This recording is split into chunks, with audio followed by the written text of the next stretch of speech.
दोस्तों नमस्कार।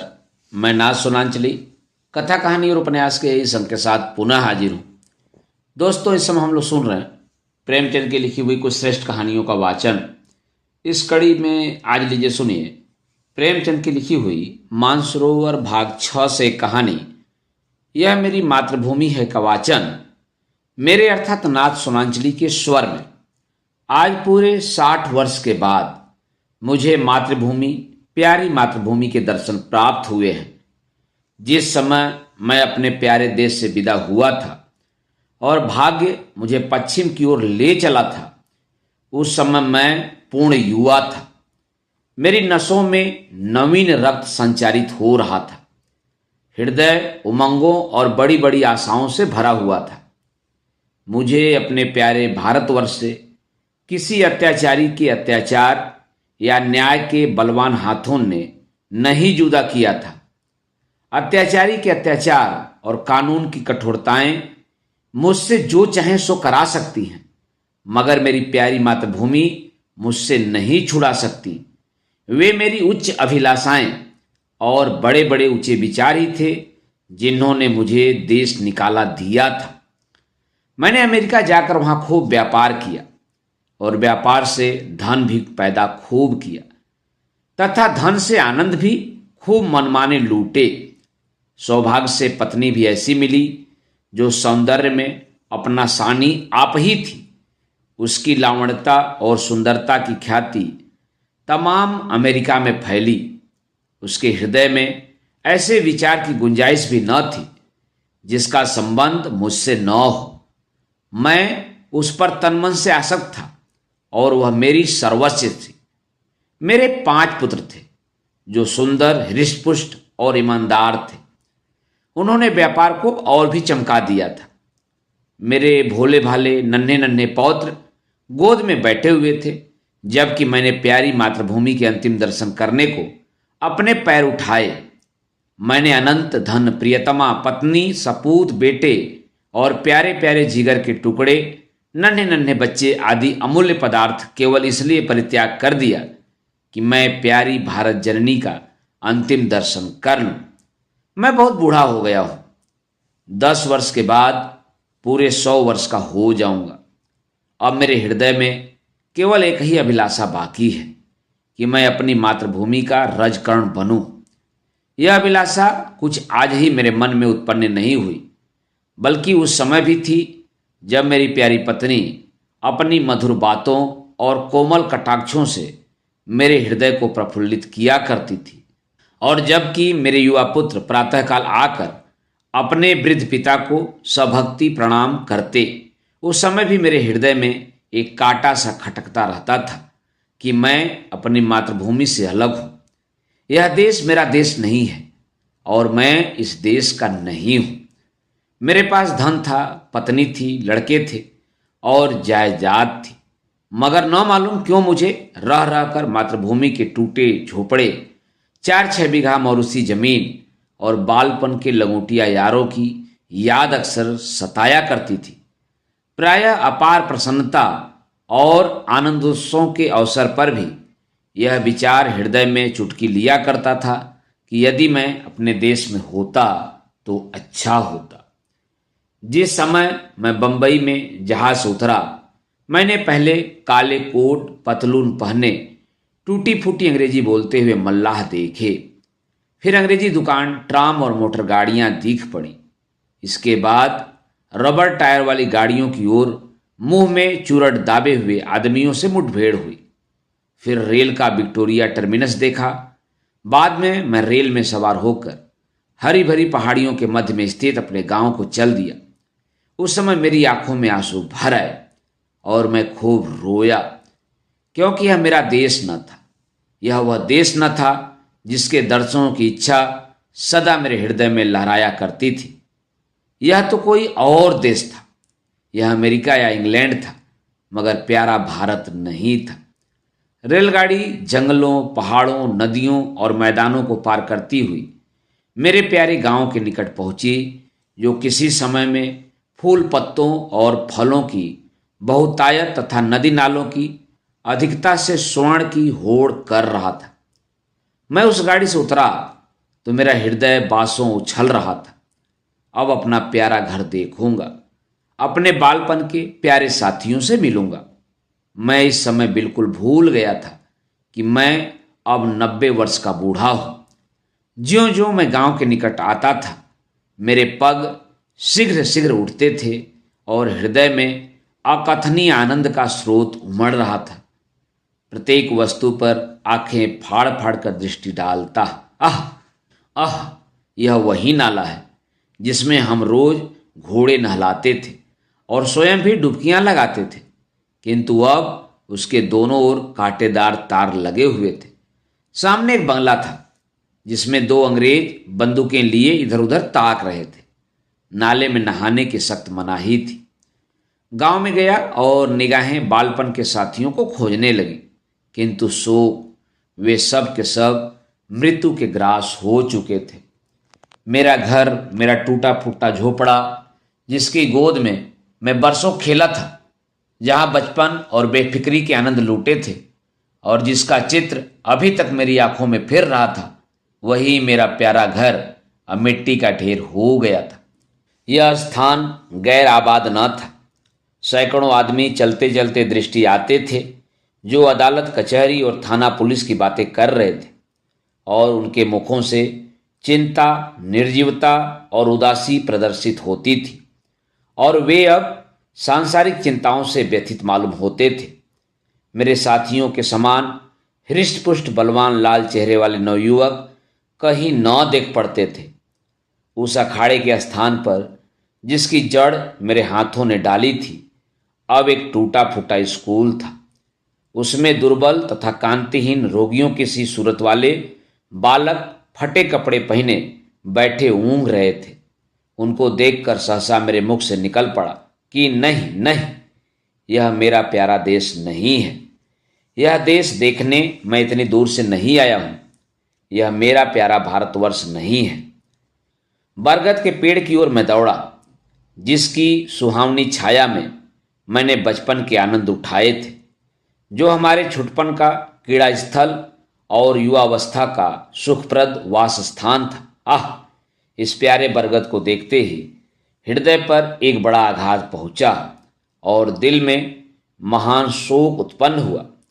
उसे देखकर ऐसी ऐसी दुखदायक तथा हृदय विदारक स्मृतियां ताजी हो गईं कि घंटों पृथ्वी पर बैठे बैठे मैं आंसू बहाता रहा। हाँ, यही बरगद है जिसकी डालों पर चढ़कर मैं फुनगियों तक पहुंचता था, जिसकी जटाएं हमारा झूला थी और जिसके फल हमें सारे संसार की मिठाइयों से अधिक स्वादिष्ट मालूम होते थे। मेरे गले में बाहें डालकर खेलने वाले लंगोटिया यार, जो कभी रूठते थे कभी मनाते थे, कहाँ गए हाय बिना घर बार का मुसाफिर। अब क्या अकेला ही हूँ? क्या मेरा कोई भी साथी नहीं? इस बरगद के निकट अब थाना था और बरगद के नीचे कोई लाल साफा बांधे बैठा था। उसके आसपास 10-20 लाल पगड़ी वाले करबद्ध खड़े थे। वहां फटे पुराने कपड़े पहने दुर्भिक्षग्रस्त पुरुष, जिस पर अभी चाबुकों की बौछार हुई थी, पड़ा सिसक रहा था। मुझे ध्यान आया कि यह मेरा प्यारा देश नहीं है, कोई और देश है। यह यूरोप है, अमेरिका है, मगर मेरी प्यारी मातृभूमि नहीं है, कदापि नहीं है। इधर से निराश होकर मैं उस चौपाल की ओर चला जहां शाम के वक्त पिताजी गांव के अन्य बुजुर्गों के साथ हुक्का पीते और हंसी कह कहे उड़ाते थे। हम भी उस टाट के बिछौने पर कलाबाजियां खाया करते थे। कभी कभी वहां पंचायत भी बैठती थी, जिसके सरपंच सदा पिताजी हुआ करते थे।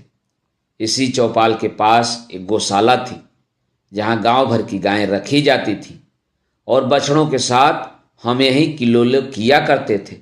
सो कि अब उस चौपाल का पता तक न था। वहां अब गांव में टीका लगाने की चौकी और डाकखाना था। उस समय इसी चौपाल से लगा एक कुल्हाड़ा था, जहां जाड़े के दिनों में ईख पेरी जाती थी और गुड़ की सुगंध से मस्तिष्क पूर्ण हो जाता था। हम और हमारे साथी वहां गंडरियों के लिए बैठे रहते और गंडरियां करने वाले मजदूरों के हस्त लाघव को देखकर आश्चर्य किया करते थे। वहां हजारों बार मैंने कच्चा रस और पक्का दूध मिलाकर पिया था, और वहां आसपास के घरों की स्त्रियां और बालक अपने अपने घड़े लेकर आते थे और उनमें रस भरकर ले जाते थे। शोक है कि वे कोल्हू अब तक ज्यों के त्यों खड़े थे, किंतु कोल्हवाड़े की जगह अब एक सन लपेटने वाली मशीन लगी थी और उसके सामने एक तंबोली और सिगरेट वाले की दुकान थी। इन हृदय विदारक दृश्यों को देखकर मैंने दुखित हृदय से एक आदमी से, जो देखने में सभ्य मालूम होता था, पूछा, महाशय, मैं एक परदेसी यात्री हूं, रात भर लेट रहने की मुझे आज्ञा दीजिए। इस आदमी ने मुझे सिर से पैर तक गहरी दृष्टि से देखा और कहने लगा कि आगे जाओ, यहां जगह नहीं है। मैं आगे गया और वहां से भी यही उत्तर मिला, आगे जाओ। पांचवी बार एक सज्जन से स्थान मांगने पर उन्होंने एक मुट्ठी चने मेरे हाथ पर रख दी। चने मेरे हाथ से छूट पड़े और नेत्रों से अविरल अश्रुधारा बहने लगी। मुख से सहसा निकल पड़ा कि हाय, यह मेरा देश नहीं है, यह कोई और देश है। यह हमारा अतिथि सत्कारी प्यारा भारत नहीं है, कदापि नहीं। मैंने एक सिगरेट की डिबिया खरीदी और एक सुनसान जगह पर बैठकर सिगरेट पीते हुए पूर्व समय की याद करने लगा कि अचानक मुझे धर्मशाला का स्मरण हो आया, जो मेरे विदेश जाते समय बन रही थी। मैं उस ओर लपका कि रात किसी प्रकार वहीं काट लूं, मगर शोक शोक महान शोक। धर्मशाला ज्यों की त्यों खड़ी थी, किंतु उसमें गरीब यात्रियों के टिकने के लिए स्थान न था। मंदिर दुराचार और द्यूत ने उसे अपना घर बना लिया था। यह दशा देखकर विवशतः मेरे हृदय से एक सर्द आह निकल पड़ी और मैं जोर से चिल्ला उठा कि नहीं नहीं और 1000 बार नहीं, यह मेरा प्यारा भारत देश नहीं है, यह कोई और देश है। यह यूरोप है, अमेरिका है, मगर भारत कदापि नहीं है। अंधेरी रात थी। गीदड़ और कुत्ते अपने अपने कर्कश स्वर में उच्चारण कर रहे थे। मैं अपना दुखित हृदय लेकर उसी नाले के किनारे जाकर बैठ गया और सोचने लगा, अब मैं क्या करूं? फिर अपने पुत्रों के पास लौट जाऊं और अपना यह शरीर अमेरिका की मिट्टी में मिलाऊं। अब तक मेरी मातृभूमि थी, मैं विदेश में जरूर था, किंतु मुझे अपने प्यारे देश की याद बनी थी। पर अब मैं देश विहीन हूं, मेरा कोई देश नहीं है। इसी सोच विचार में मैं बहुत देर तक घुटनों पर सिर रखे मौन था। रात्रि नेत्रों में ही व्यतीत की। घंटे वाले ने 3 बजाए और किसी के गाने का शब्द कानों में आया। हृदय गदगद हो गया कि यह तो देश का ही राग है, यह तो मातृभूमि का ही स्वर है। मैं तुरंत उठ खड़ा हुआ और क्या देखता हूं कि 15-20 वृद्धा स्त्रियां सफ़ेद धोतियां पहने हाथों में लोटे लिए स्नान को जा रही हैं और गाती जाती हैं, हमारे प्रभु अवगुण चित न धरो, हमारे प्रभु अवगुण चित न धरो। मैं इस गीत को सुनकर तन्मय हो ही रहा था, कितने में मुझे बहुत से आदमियों की बोलचाल सुन पड़ी। उनमें से कुछ लोग हाथों में पीतल के कमंडल लिए हुए शिव शिव, हर हर गंगे, नारायण नारायण आदि शब्द बोलते हुए चले जाते थे। आनंददायक और प्रभाव उत्पादक राग से मेरे हृदय पर जो प्रभाव हुआ उसका वर्णन करना कठिन है। मैंने अमेरिका की चंचल से चंचल और प्रसन्न से प्रसन्न चित्त वाली लावण्यवती स्त्रियों का आलाप सुना था। सहस्रों बार उनकी जीवा से प्रेम और प्यार के शब्द सुने थे। हृदयाकर्षक वचनों का आनंद उठाया था। मैंने सुरीले पक्षियों का चहचहाना भी सुना था, किंतु जो आनंद, जो मजा और जो सुख मुझे इस राग में आया वह मुझे जीवन में कभी प्राप्त नहीं हुआ था। मैंने खुद गुनगुना कर गाया, हमारे प्रभु अवगुण चित न धरो, हमारे प्रभु अवगुण चित न धरो। मेरे हृदय में फिर उत्साह आया कि ये तो मेरे प्यारे देश की ही बातें हैं। आनंदातिरेक से मेरा हृदय आनंदमय हो गया। मैं भी इन आदमियों के साथ हो लिया और 6 मील तक पहाड़ी मार्ग पार करके उसी नदी के किनारे पहुंचा जिसका नाम पतित पावनी है, जिसकी लहरों में डुबकी लगाना और जिसकी गोद में मरना प्रत्येक हिंदू अपना परम सौभाग्य समझता है। पतित पावनी भागीरथी गंगा मेरे प्यारे गांव से 6-7 मील पर बहती थी। एक समय था जब मैं घोड़े पर चढ़कर माता गंगा के दर्शनों की लालसा हृदय में सदा रखता था। यहाँ मैंने हजारों मनुष्यों को इसी ठंडे पानी में डुबकी लगाते हुए देखा। कुछ लोग बालू पर बैठे गायत्री मंत्र जप रहे थे, कुछ लोग हवन करने में संलग्न थे, कुछ माथे पर तिलक लगा रहे थे और कुछ लोग सस्वर वेद मंत्र पढ़ रहे थे। मेरा हृदय फिर उत्साहित हुआ और मैं जोर से कह उठा, हाँ हाँ, यही मेरा प्यारा देश है, यही मेरी पवित्र मातृभूमि है, यही मेरा सर्वश्रेष्ठ भारत है और इसी के दर्शनों की मेरी उत्कृष्ट इच्छा थी और इसी की पवित्र धूलि के कण बनने की मेरी प्रबल अभिलाषा है। मैं विशेष आनंद में मग्न था। मैंने अपना पुराना कोट और पतलून उतार कर फेंक दिया और गंगा माता की गोद में जा गिरा। जैसे कोई भोला भाला बालक दिन भर निर्दय लोगों के साथ रहने के बाद संध्या को अपनी प्यारी माता की गोद में दौड़कर चला आए और उसकी छाती से चिपट जाए। हाँ, अब मैं अपने देश में हूँ। यह मेरी प्यारी मातृभूमि है, ये लोग मेरे भाई हैं और गंगा मेरी माता है। मैंने ठीक गंगा के किनारे एक छोटी सी कुटी बनवा ली है। अब मुझे सिवाय राम नाम जपने के और कोई काम नहीं है।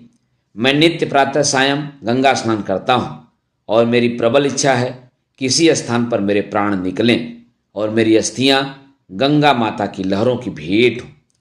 मेरी स्त्री और मेरे पुत्र बार बार बुलाते हैं, मगर अब मैं यह गंगा माता का तट और अपना प्यारा देश छोड़कर वहाँ नहीं जा सकता। अपनी मिट्टी गंगा जी को ही सौंपूंगा।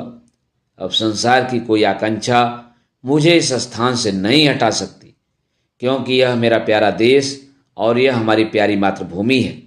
बस मेरी उत्कट इच्छा यही है कि मैं अपनी प्यारी मातृभूमि में ही अपने प्राण विसर्जन करूं।